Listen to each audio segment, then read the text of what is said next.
Holy crap, they actually did it. They actually made me eat my own words by making Sonic work as an open world game. Man, I remember just a few months ago, this game did not look promising at all. The IGN showcase video didn't really give us any information to work off of, and the Game Awards only kept up Sega's time-honored tradition of giving us next to nothing in terms of trailers, and then leaving us in the dark for months on end. I remember how angry most of us were, but can you really blame us for that? In the past half a decade, we've gotten one good game, one painfully mediocre game, a racing game dead on arrival, a lazily thrown together port, and a scam version of the classic games. And initially, most of us thought that Sonic Frontiers would be no different, because all we were given was just that one short little cinematic. That was it. That was all we had for several months. But none of that matters anymore, because for the first time since Mania came out, I genuinely feel hope. Sonic Team finally got their act together and now we released a game for the first time in 5 years, but a good game for the first time in 11 years. With that out of the way, hello everyone, I'm Dry Wet Toast, and this is my review of Sonic Frontiers. Dr. Eggman is snooping as usual around some strange ruins when he gets jumped by these weird black and red robots. He gets sucked into the totem that he was analyzing and ends up in cyberspace. Meanwhile, Sonic, Tails, and Amy are on a trip to the Starfall Islands where all 7 Chaos Emeralds suspiciously landed. So anyways, a giant portal shows up out of nowhere and sucks everyone in, trapping them each in their own little cyberspace bubble. Sonic, being the protagonist, gets the plot armor necessary to break out of cyberspace and finds himself in Pokemon Sword and Shield. He encounters Ray from even going before immediately being threatened, so he ignores her and then... So after getting thrown across the map like a Black Ops 2 Tomahawk, Sonic decides that the only way he can beat the Titans is by getting the Chaos Emeralds. He finds Amy and frees her before pulling Roblox for a few hours. Together they help these weird little rock things called Coco, which... yeah, they're Koroks. After helping them enough, he sees a weird flashback of these creatures that look suspiciously similar to Chaos before getting the 6th Emerald. Now that he's ready for his rematch, Sonic Monster Hunters his way up and grabs the last Emerald before... okay, we're doing this now? On God? Shit, alright. So Sonic goes super and just clowns on the Titan before sending it off the same way that he did to Dark Gaia.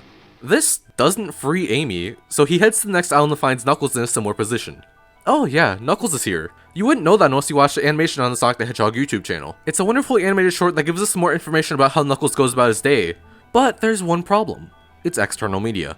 Like the Forces prequel comics, you can't expect everyone to know that these things exist, and those usually have context that the game lacks. So Sonic rinses and repeats by helping Knuckles, some Coco, and then Knuckles again before gathering the emeralds. We actually get some pretty nice character moments here, so much so that Sage begins to feel bad that everyone's gonna die soon. Wait, what? So Sonic goes to fight the Titan, it doesn't free Knuckles, and then he moves on to the next island. Also a small little sidetrack, but I just love that Super Sonic flinches when Knuckles throws a punch his way. Like they already referenced Sonic 3 earlier in Ares Island, but just seeing this was really fucking cute. So Sonic touches down the last island and hey yo, you good? So you know how Sonic's been sucking up the cyber juice to save his friends? Yeah, turns out that's not healthy for you and he begins falling apart because of it. Dude can't even really stand when he frees Tails because of the toll that the corruption takes on his body. So Sonic does the same thing for a third time, saving Tails, helping Coco, and then Tails begins to doubt himself. Fortunately, Sonic is here to talk him out of it, bringing up that he's been essential to countless adventures and talking Tails out of his self-doubt. Which is absolutely Ian Flynn trying to undo the actual clownery that Tails has been put through for the past 5 years because of his actions and forces in Lost World. So Sonic gathers the emeralds again and takes down the third Titan. God, this island sucks. More on that later. Before we enter the finale, I want to talk about the writing, specifically how much better it is compared to what we've been getting for the past decade. Timestamp here if you only really want the plot synopsis, because this is going to take a little bit. This game does wonders for giving Sonic some actual character development by soft confirming Son Amy to be a thing. And Son Knuckles? I don't know, but it's nice to just see the boy talk to his friends in a way that isn't just constantly making unfunny jokes. It isn't just Sonic either who's improved tenfold in writing, as they also made Amy not constantly lovesick for Sonic. They also made Knuckles not be a complete and utter buffoon, as well as pushing Tails back in the right direction towards being his own person and not Sonic's shadow. These characters genuinely feel like their post-Metal Virus and Imposter Syndrome counterparts. Hell, Tangle is flat out name-dropped in one of Sonic's idle lines. But so is Styx, and now I'm confused as to the canonicity of Sonic Boom. Then again, Ian Flynn wrote for the comics, so that's probably why.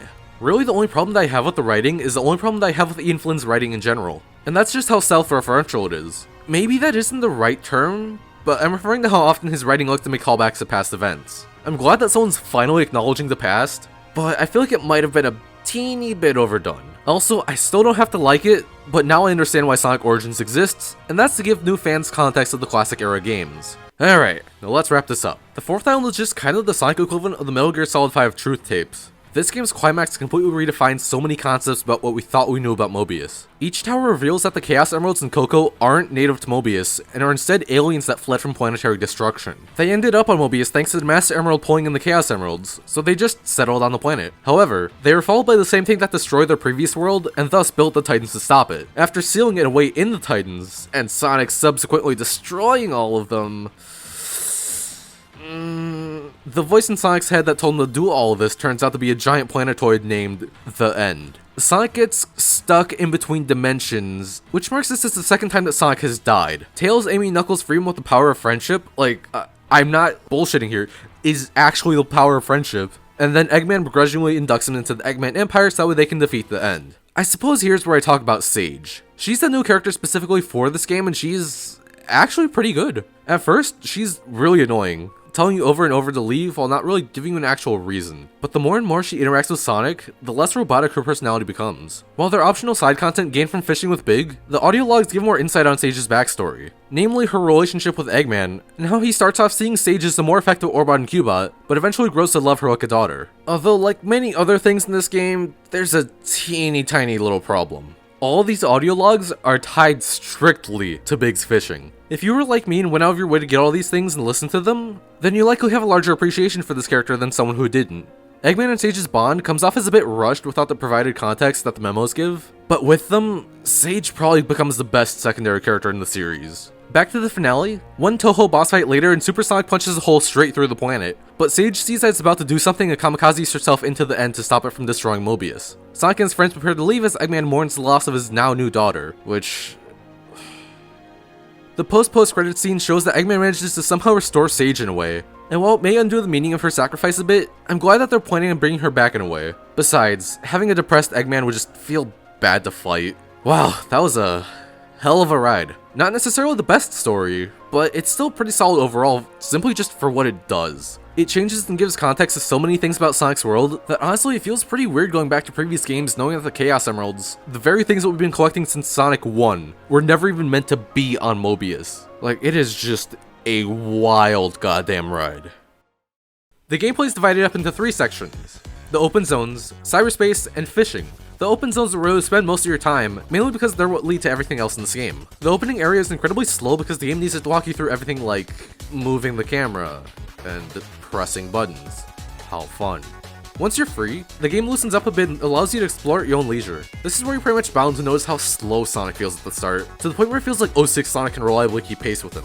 This is where the seeds of power, defense, and the Coco come into play. You can find all 3 throughout the island, and they're used solely to upgrade Sonic's stats. Yep, for the first time since Unleashed, we have upgradable stats. Coco are the game's stand-in for Koroks, in that they lock you out of the good upgrades unless you have enough of them, while the seeds are primarily just obtained through combat. Again, for the first time since Unleashed, Sonic is throwing hands with his enemies instead of just homing attacking everything. You start off with admittedly even less than the Werehog did, but since Sonic is much more agile, his fighting style more closely resembles something like Spider-Man, compared to the Werehog being Sonic's best impression of Kratos. I really like the fact that Sega saw Nazo Unleashed in Super Mario Bros. Z and decided to model Sonic's combat around that. You can really feel how much more powerful Sonic is in this game, especially in Super Sonic. Like, holy hell. The power scaling community is gonna have a field day after seeing this shit. Also, I really appreciate the reference to Metal Gear Rising and Final Fantasy Sonic in the night boss fight, as well as all of Super Sonic's QTE sequences feeling like Nero's Buster animations from DMC 4 and 5. Unfortunately, there's only a handful of moves that you can unlock, and while they do look cool when you combo them together, it can feel a little bit repetitive.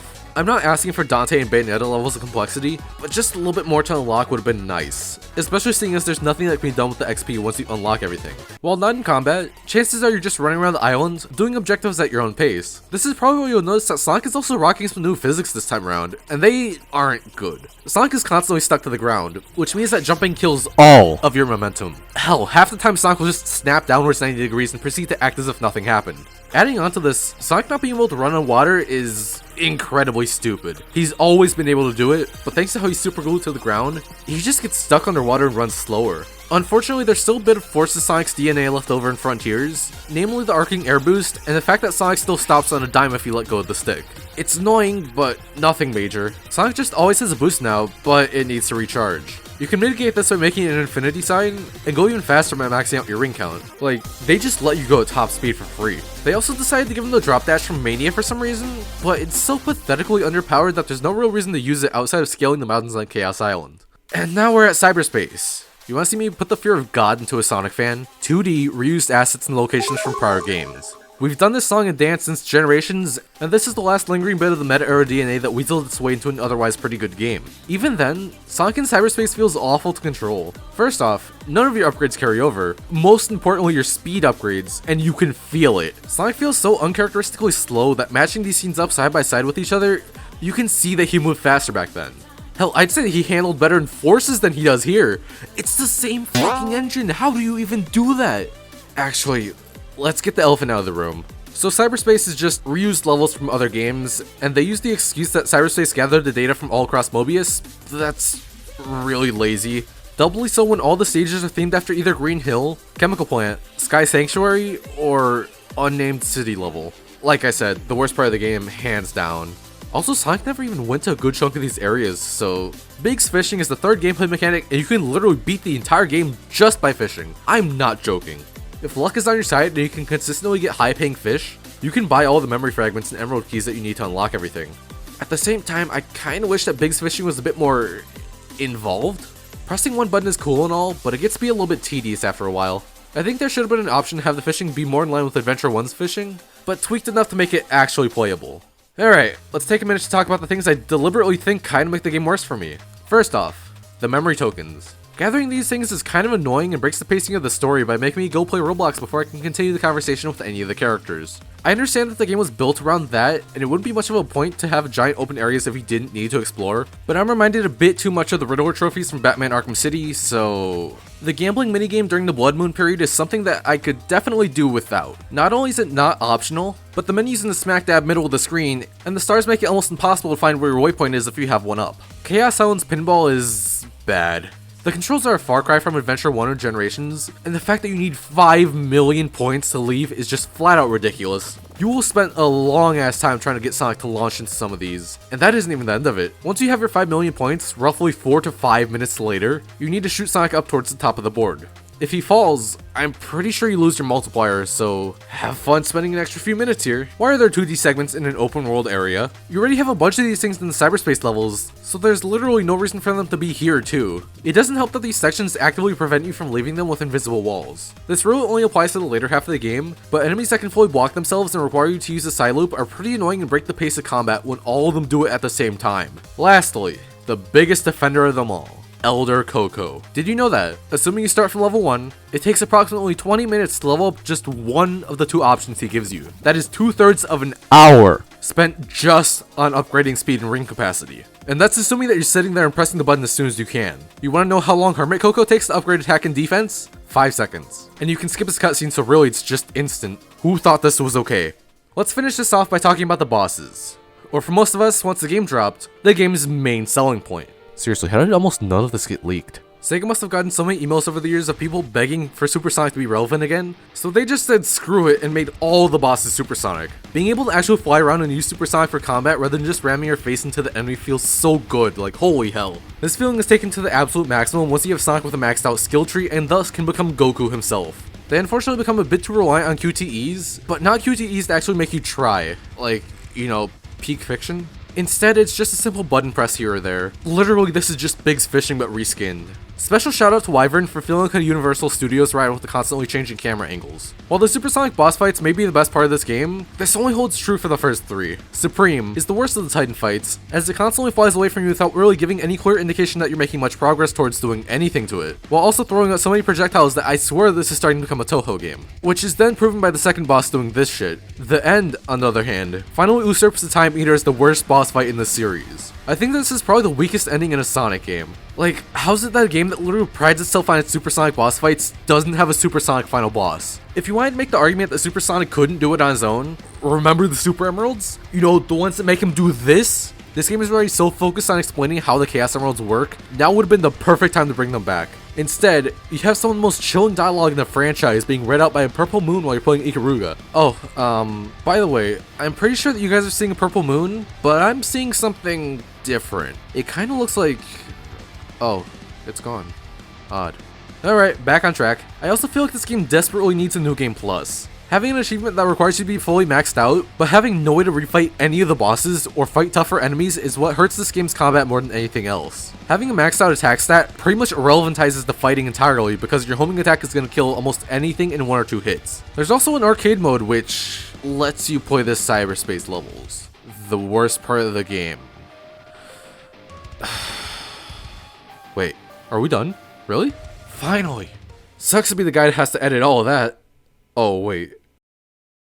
So Sonic games have had a long-standing tradition of having absolute banger soundtracks independent of the quality of everything else. You would think that since Sonic Frontiers doesn't have dedicated level tracks, and instead uses a selection of generic, Forces Avatar level sounding music for cyberspace, that this tradition would finally be broken. Granted, cyberspace is its own issue with not being able to tie level set pieces to music. However, there is one place that the music managed to connect to the set pieces. The bosses. Completely ignoring everything that I've criticized about the bosses so far, the music complements these fights so ridiculously well. In the past, vocal themes were used for the final boss as a cherry on top while you kick its shit in. Here, every boss has a vocal track, except the end, but we'll get to that in a little bit. You cannot understand the shock that went through my body when I first climbed Giganto and got that emerald.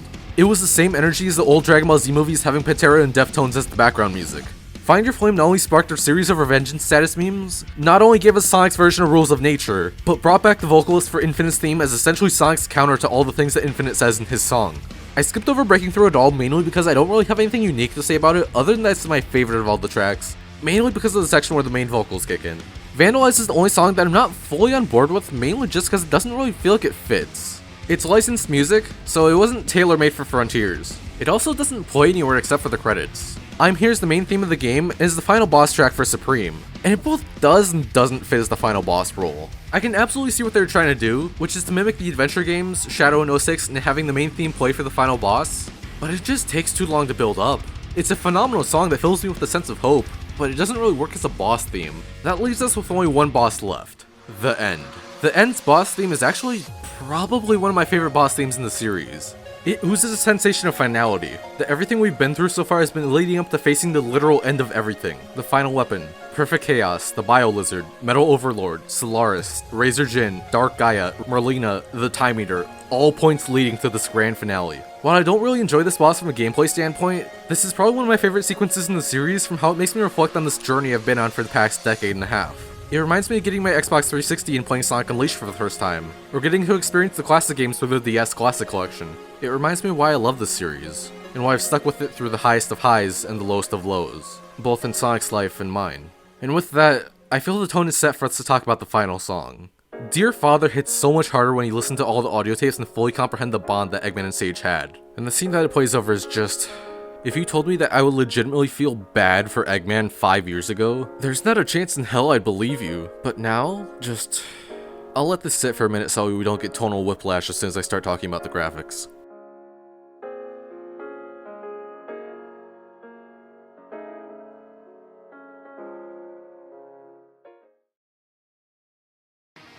Sonic Frontiers looks okay. I still say that Unleashed looks way better simply due to the art direction, as dropping Sonic in an Unreal Engine 4 world kinda loses its luster, especially in Chaos Island where everything looks nasty and gray. The soap shoes being brought out of retirement just feels so right. Like, yeah, I know they were in Forces, but that was your OC wearing them. The shoes being worn by the rightful owner just feels good. It's like putting on an old suit that you never had an occasion to wear and it still fits perfectly. I know it's nostalgia, and nostalgia bad, I've been complaining about it for years, but just look guys, I'm fully willing to admit I'm a hypocrite. I love these shoes being back. I guess while we're here we can talk about the rest of the outfits. For an open world game, I'm actually pretty disappointed with the amount of outfits we got. So we got Sonic's default, the soap shoes that you can only get by signing up for Sega's newsletter, the Monster Hunter crossover, and the adventurer outfit that you can only get from the Digital Deluxe Edition. Come on guys, where's my Riders Sonic? How about SA1 Sonic to mirror how Super Mario Odyssey has SM64 Mario? You know, I originally had something written down here trying to defend the pop-in as Sonic is sprinting at Mach 10 across the islands, but the problem is that this shit happens when you're taking a leisurely stroll as well. Maybe having them fade in rather than just appear would have made this a bit less egregious. Why not give it a cyber effect so we can stay in line with the rest of the game? I don't know, I'm still spitballing here. Sonic Frontiers, while not the genre-defining comeback that some of us were hoping for, is definitely a step in the right direction for pulling the series out of the mud. I enjoyed Sonic in an open world far more than I thought I would, but he just doesn't really feel good to control. In an old, likely scrapped video, I said that stories need to be up to snuff with the gameplay, but the same holds true the other way around. I can't call it shit cause it's not. There's some legitimately good stuff in here, but the bad is just so interwoven into the good that all the mediocre reviews are starting to make sense. This isn't the top 5 Sonic game. I'd argue it's probably not even a top 10, but it is the first good Sonic game we've gotten in a while, and that might put us back on the right track. At least assuming that Sega doesn't change the formula on us again like they did with Lost World. Okay, let's end the video. Sorry that this video took so long to come out. I kinda hard focused on the Ultra Kill video, that blew up, and then I got really sick with the funny virus and I couldn't really do anything for a few days. But now I'm kinda better, so here we are. A Christmas special. Unless I miss a deadline, in which case it's New Year's special. To that one guy from the Ultra Kill video who wanted me to review One Shot, I'm sorry. I tried to get it to work, but it just didn't. I installed the drivers that I needed and that killed my copy of Frontiers, so the video was delayed even further. I'll try again later, but for now, I'm gonna hold off on that One Shot video. Well, that's all I got for now. Make sure to like, subscribe, and do all the other YouTuber stuff that they tell you to do. I'm gonna go back into hibernation and not release a video for another 2 months like usual. Until then, this is Dry Toast, signing out.